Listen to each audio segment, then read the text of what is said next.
तो hello my dear friend, आज के इस नए वीडियो में आपका स्वागत है। आज की इस नए वीडियो में हम बताएंगे, बहुत ही शानदार वीडियो लेकर आया हूं दोस्त। और इस वीडियो को अगर नए लोग देख रहे होंगे, आप नए होंगे हमारे चैनल में, तो एक बार सभी लोगों के पास शेयर दबा के कर दें और अपने दोस्तों को भी फॉलो कर ले, ठीक है।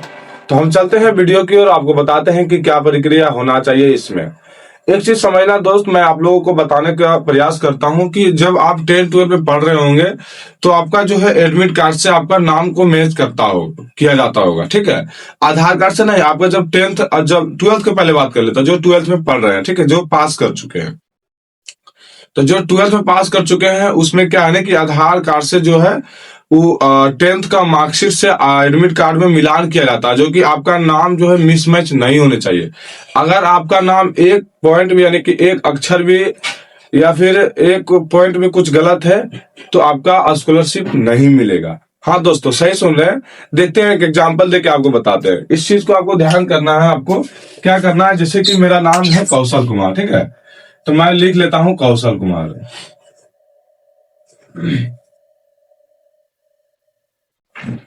मेरा नाम मान लीजिए कौशल कुमार, ठीक है, और पिताजी का भी नाम मैं लिख लेता हूँ, ठीक है। सबसे पहले नाम में देखते हैं कि क्या प्रक्रिया है इसमें। नाम में क्या है ना कि अगर ये स्पेलिंग सही है तो आपका जो है आधार कार्ड के अनुसार भी ये सेम होनी चाहिए।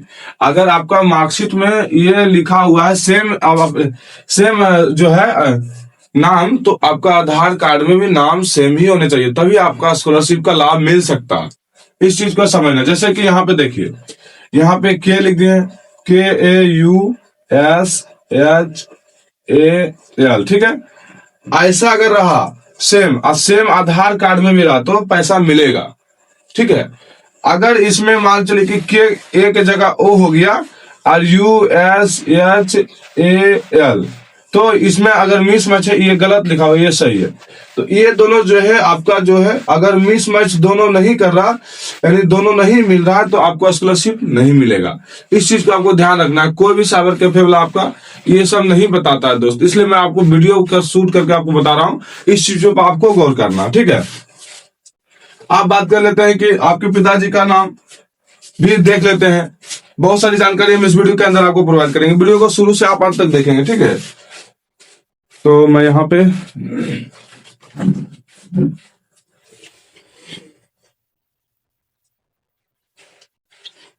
अगर एक पॉइंट बोले ना, एक पॉइंट अगर गड़बड़ है तो आप उसे सुधरवाएं, तभी आप स्कॉलरशिप के लिए आवेदन करें, ठीक है। दोनों के लिए 10th में पास किए हो या फिर 12th पास किए हो, ठीक है। ये जो वीडियो बन रहा है दोनों के लिए, ठीक है दोस्त, दोनों के लिए ध्यान से देखना आपको। अगर पिताजी का नाम जो है ऐसे करके लिखा हुआ है, कोई भी चीज देखते हैं ना, ठीक है, अगर इस प्रकार लिखा हुआ है मार्कशीट में अलग अलग, तो यहाँ पे आपका आधार कार्ड में भी जो बैक होता है, आधार कार्ड के पीछे जो पिताजी का नाम होता है, वो आपका इसी तरीका से होना चाहिए जिस तरीका से आपका मार्कशीट में। किसी किसी का देखते हैं, एक एग्जांपल और देते हैं आपको। मान चले कि मनोज, ठीक है, किसी ना हीरा लाल, इसमें नहीं समझना। कुछ वैसा पॉइंट होता है, महाकाल से होता है ना कि एक होता है कि महा, ठीक है, यहाँ महा लिखा गया, उसके बाद यहाँ लिख देते हैं काल, उसके बाद यहाँ लिख देते हैं कुमार, ठीक है। तो आपका भी आधार कार्ड में जिस तरीका से आपका मार्कशीट में लिखा होगा उसी तरीका से आपका आधार कार्ड में भी इसी तरीका से लिखा होना चाहिए। महा अलग और काल अलग और कुमार अलग, इस तरीका से आपका लिखा होना चाहिए, तभी आप इस फॉर्म को फिल करें, अन्यथा नहीं फिल करें। अगर आप फिल करते हैं खुदा ना खास्ता तो आपका पैसा रुक जाएगा, आपका पेंडिंग में बताएगा, ठीक है। इस चीजों का आपको ध्यान देना, तभी आप स्कॉलरशिप फिल कीजिए, ठीक है। इस चीज को आपको ध्यान रखना। आप चलते हैं डेट ऑफ बर्थ पे। नाम हो गया, पिताजी का नाम हो गया, इस तरीका से आपको देखना है। बहुत सारे स्टूडेंट को मैंने देखा है ऑनलाइन जो है मैं करता हूं ना, तो इसीलिए बहुत सारे स्टूडेंट को मैं बता देता हूं कि इस तरीका से अगर मिस मैच रहे तो क्या करें। आप वो फॉर्म फिल नहीं करें, पहले सुधरवाएं तो फिल करें, आपका फॉर्म फिल होगा, ठीक है। और अब डीओबी की बात कर लेते हैं। अगर आपका मार्कशीट में डेट ऑफ बर्थ मान चले कि 10/8/2007 है, तो आपका जो है आधार कार्ड में भी सेम होना चाहिए, ठीक है। इस तरीका से लिखा। अगर आधार कार्ड में 8 की जगह 7 है तो आप उसे सुधरवाएं, पहले मार्कशीट के अनुसार इसे करवाएं। आधार कार्ड सुधरेगा, मार्कशीट नहीं सुधरेगा, ठीक है। मार्कशीट पहले, यानी कि मार्कशीट नहीं बल्कि आधार कार्ड सुधरवाएं, यानी कि मार्कशीट के अनुसार हम चलेंगे, ठीक है। इस चीज को आपको ध्यान रखना है। अब हम बात करते हैं कुछ और। आप बात क्या करते हैं कि बहुत सारे स्टूडेंट बोलते हैं कि मुझे पैसा मिलेगा कि नहीं मिलेगा। भाई बहुत सारे लोग पूछते रहते हैं, इसलिए मैं वीडियो को बनाकर आपको बताता हूं। यहाँ पे एक चीज और बात कर लेते हैं कि किन लोगों को पैसा मिलेगा, ठीक है। अगर आप 12th पास के, पहले 12th वाला स्टूडेंट को, अगर 12th पास किए होंगे, ठीक है, इसमें चित्र जो है छात्राएं को मिलती है, ठीक है। इसमें जो छात्रा है उन्हें मिलता है, ठीक है। इस चीज को आपको देखना है, सिर्फ लड़की लोगों को मिलता है, ठीक है, जो फीमेल होगी, है ना, जो फीमेल है उन्हीं लोगों को मिलता है। और इसमें भी क्या है कि जो फर्स्ट की होगी उसे भी मिलेगा, जो सेकंड की होगी उसे भी मिलेगा, जो थर्ड की होगी उसे भी मिलेगा। लेकिन हाँ, 12th पास लड़की होना चाहिए, लड़का को नहीं मिलता है। इसमें बिहार बोर्ड के लिए है ये वीडियो, ठीक है। लड़की को नहीं, लड़का को नहीं मिलता है, बल्कि लड़की को कितना भी नंबर आप लाएं, ये सभी लोगों को मिलता है, लड़की लोग में, ठीक है। इस चीज को ध्यान रखना आपको, मैंने इस चीज को बता दिया हूं। आप बात कर लेते हैं कि 10th 12th में। हाँ, 10th में क्या प्रक्रिया है, 10th में प्रक्रिया, और 12th वाले में एक चीज और बता देता हूं। 12th पास किए होंगे, अगर आप SC ST में आते होंगे, ठीक है, तो इसमें 2 स्कॉलरशिप मिलता है। एक होता है अगर आप फर्स्ट किए होंगे तो उसमें 25,000, और प्लस SC ST में आते होंगे तो उसमें प्लस 15,000 रुपये भी मिलता है। इस चीज को, और जो जनरल में आते होंगे उसे सिर्फ जो फर्स्ट डिवीजन लाए होंगे उसे 25,000 मिलेगा, ठीक है, और सेकेंड लाएंगे तो 15,000 रुपये मिलेगा, ठीक है, जनरल कैटेगरी के लोग। और ये जो फॉर्म फिल करेंगे SC ST लोग, ये दोनों फिल कर सकते हैं, अलग अलग फॉर्म होता है, ये दोनों फिल कर सकते हैं। और जो जनरल OBC EBC में आते होंगे उसे सिर्फ ये, और थर्ड में होंगे तो भी फिल कर सकते हैं, ठीक है, 10,000। तो इस प्रकार से ये प्रक्रिया है 12th के लिए, ठीक है। अब हम बात कर लेते हैं 10वां का लोग में क्या होता है। बहुत सारे स्टूडेंट जो है ना पूछ के,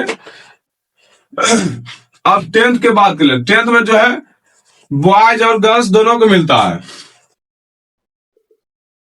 इसमें भी पॉइंट है SC ST के लिए। अगर बॉयज फर्स्ट डिवीजन लाए होंगे तो उसे पैसा मिलेगा, कितना मिलेगा, तो 10,000 रुपये मिलेगा।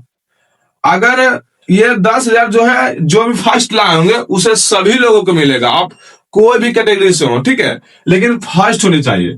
300 नंबर भी है तो फर्स्ट डिवीजन है तो आपको मिलेगा। हाँ, अगर आप सेकेंड डिवीजन है तो 8,000 रुपये मिलेगा। हाँ, किनको मिलेगा, जो SC ST में आते होंगे, है ना। देखिए यहाँ जो SC ST में आते हैं उन्हें मिलेगा। अगर सोचेंगे कि हम SC ST में नहीं आते हैं और सेकेंड डिवीजन है तो उसे 10वां पैसा नहीं मिलेगा। कोई भी हो, लड़का हो चाहे लड़की, किन्हीं को नहीं मिलेगा, ठीक है। इस चीज को रखना है। तो जो फर्स्ट डिवीजन वाले स्टूडेंट है वो आराम से फील करें, 10th के लिए है, और आराम से पैसा ले। और जो सेकेंड डिवीजन है, जो SC ST में आते होंगे, वो आराम से फॉर्म को फिल करें और अपना पैसा ले। अगर आप जनरल कैटेगरी में आते हैं, सोचते हैं हम सेकेंड डिवीजन है 10th में, तो उसे पैसा नहीं मिलेगा। EBC को भी नहीं मिलेगा, BC को भी नहीं मिलेगा, EWS को भी नहीं मिलेगा, सिर्फ SC ST वाले को लोग मिलेगा। ये जो दोस्त 10th वाले का रूल है, ठीक है। इस चीज को आपको एक चीज है कि बहुत सारे स्टूडेंट जो है पूछते हैं कि 10th में पास किया, हमारा शादी हो गया, तो वहां पे जब फॉर्म फिल करने लगेंगे ना, तो वहां पे मैरिड और अनमैरिड का ऑप्शन आता है। तो वहां पे मैरिड नहीं करेंगे, उसे अनमैरिड ही रहने देंगे। और अपना जो आधार कार्ड है उसे अभी करेक्शन नहीं करेंगे, अपने पति का नाम नहीं चढ़ाएंगे, नहीं तो पैसा रुक सकता है। इसी को ध्यान रखना है, ठीक है। अगर शादीशुदा है तो उसे क्या करना है, अनमैरिड ही रखना है।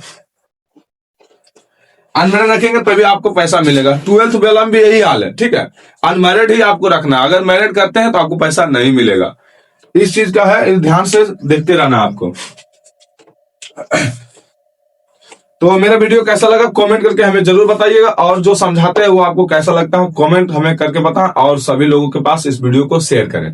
जय हिंद दोस्त।